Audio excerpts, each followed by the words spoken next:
In Buddhism, there is a supreme state of mind known as following the flow of causes and conditions. If you can truly understand this, your heart will become significantly lighter.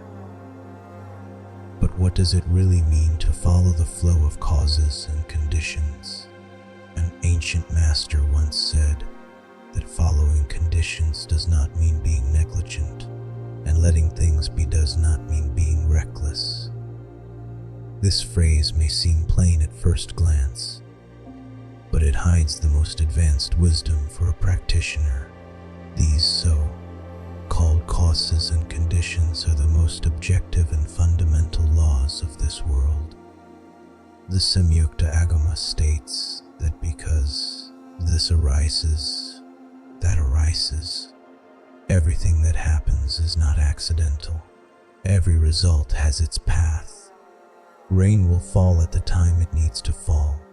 The wind will pass when it is meant to blow. The meetings and partings of people are not coincidences. What you can do is not to make the world run the way you like, but to find the most suitable mindset and action within the flow of causes and conditions. For example, if it suddenly starts raining, that is the cause. You happen to need to go out for business. That is the condition. You do not complain about the weather, but instead pick up an umbrella and continue on the path you need to walk. This is following, because you move with reality and do not fight the facts. You neither get drenched nor fail to accomplish your task. This is the flow. Following the flow of causes and conditions is a mindset that possesses clarity, softness, and strength simultaneously. It does not deny reality, does not force circumstances, does not cling to results, and does not stop taking action. It is not leaving things to fate, but rather cooperating with all things. It is not being passive, but finding the most appropriate way to move forward. Many people mistake following conditions for being careless, but it is actually a state of maturity where the heart is not swayed by circumstances and actions. Do not deviate from the path. In Zen, it is said that when things come, you respond. When they go, you do not try to keep them. This means when a situation arrives, you do not reject it. When it leaves, you do not chase it with regret. A bird flies through the sky without leaving a trace. Water flows over a stone without leaving an attachment. All things have their own flow, and you learn to be within it. However, the reason humans suffer is precisely because we do not follow the flow. We always want to grasp what should not be grasped, change what cannot be changed, and possess conditions that have not yet arrived. What is attachment? Attachment is being able to hold an umbrella, but instead standing in the rain complaining about the weather. It is being able to change your approach, but instead stubbornly fighting against reality.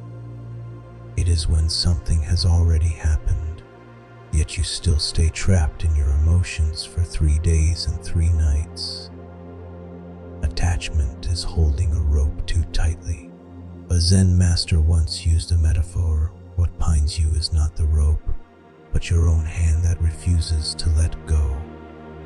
When we are deeply stuck, it is often not because the external environment is too difficult, but because our hearts are too stubborn. True awakening is finding your foot. Being angry about a rainstorm you cannot stop is meaningless. Worrying about a person you cannot change will only make you suffer.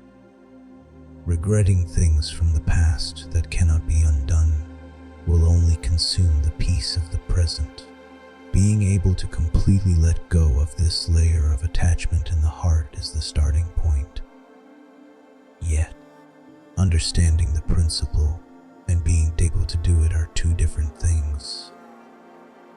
Many people find that as soon as a rainy day comes, their mood automatically sinks. They feel irritable, powerless, and listless. The whole day feels like they are being led by the nose by the weather. This kind of automated emotion is a habitual tendency. Once, twice, 3 times. Over time, it becomes a cycle. You think the environment is affecting you, but in fact, you are just repeating the same reaction. The way to jump out of this cycle is practice. Practice does not necessarily mean you must chant sutras or sit in meditation. It means every time an emotion arises, you say to yourself, "I will no longer be led away by my old habits." Every time you encounter a setback, remind yourself, "This is just the cause and condition. I will do what I need to do." Every time your heart wants to complain about the weather, gently tell yourself complaining cannot change the facts. It will only make the mind more chaotic.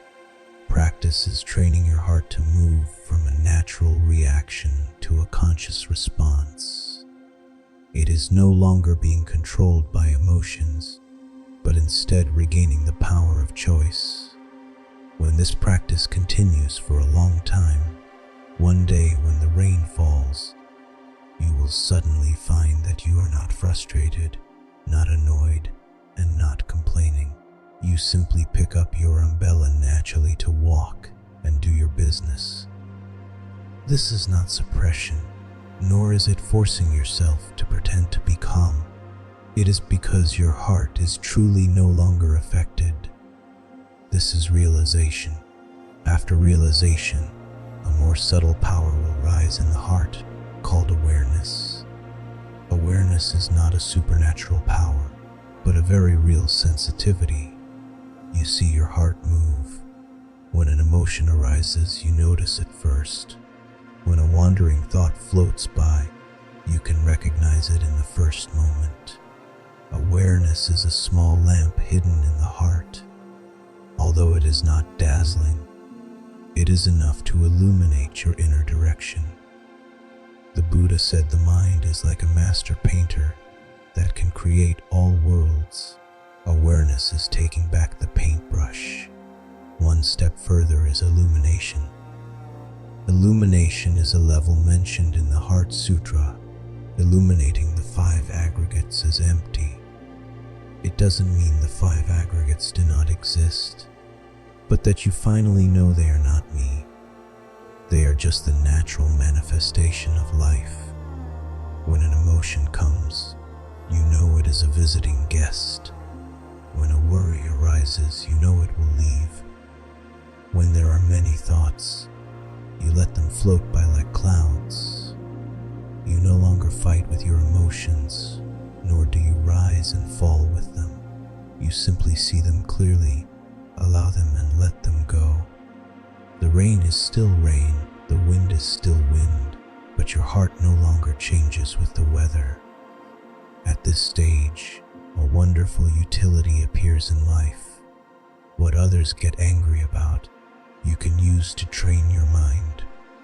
What others consider bad luck, you can see the meaning within it. While others only see setbacks, you see the arrangement of causes and conditions. You begin to be able to turn the environment, rather than being turned by the environment. The rain that originally bothered an ordinary person now becomes peaceful music. The originally impatient waiting now becomes an opportunity for reflection. You begin to have a new understanding of life. Every single moment is just right. A deeper realization is that we are originally complete. The Avatamsaka Sutra says that all sentient beings possess the wisdom and characteristics of the Tathagata. This means everyone has a spring of peace and joy in their heart. It is just covered by worries. When you no longer attach, no longer resist, and no longer struggle, you will find that the inner self is so vast, so abundant, and so composed. Happiness no longer depends on the weather. Stability no longer depends on things going smoothly. Peace no longer requires others to cooperate. You change from seeking externally to generating from within. That is a joy of a self-settled heart. It is the softest, most stable, and most unshakable power in life. When you have this composure, you will naturally want to share it. You will be gentler to your family, more considerate to your friends, and kinder to the world. You will be willing to guide others out of the mire of obsession, because you know that pain and entrapment. You are not intentionally performing good deeds, but rather kindness is overflowing from your heart. Your composure will become a stabilizing force for others. This is widely cultivating good connections. Finally, when you can integrate this mindset of following causes and conditions into every corner of your life, following conditions when eating, following conditions when working, following conditions when interacting with people, and following conditions when facing difficulties, then following the flow is no longer just a principle, but a way of life. You will find that life has never made things difficult for you. The one truly making things difficult for you is yourself. Following the flow of causes and conditions is not bowing your head to fate, but raising your head toward wisdom. It is not giving up effort, but using your strength in the most appropriate place. It is not letting the world push you around, but not letting the world disturb your heart. When you truly follow the flow, you will discover that life was never that hard. It was only that we were once too stubborn. If the heart is at ease, all things are at peace. May you not fight against the facts and not compete with causes and conditions. May you follow the flow, remain aware, illuminate, and be at ease. May your heart open by even an inch, so that your suffering decreases by a measure. May you be able to tell yourself gently in every moment, following the path of causes and conditions is the best way.